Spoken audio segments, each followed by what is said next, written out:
Hey guys, welcome back to the channel. In this today's tutorial, I'll be showing you how you can update your date and time on your Android phone.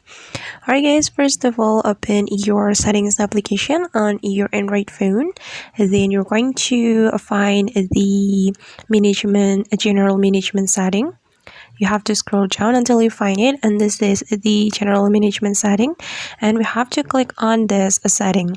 Okay, on the setting, we have to select the date and time setting since we want to update our date and time. Then, if you want to update the date and time automatically, you can tap on this automatic date and time. But if you want to set the date and time manually, you can set it right here.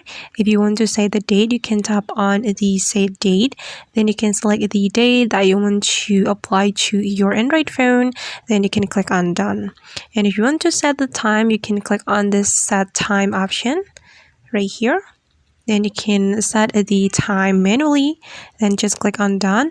But right here, I'm just going to use the automatic date and time. So I'm going to tap on this toggle button to activate the automatic date and time.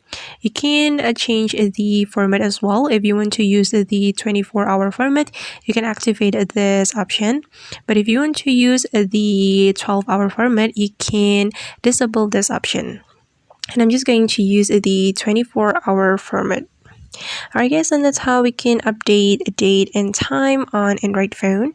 I hope this tutorial will be useful for you. Thank you so much for watching, and see you on the next video.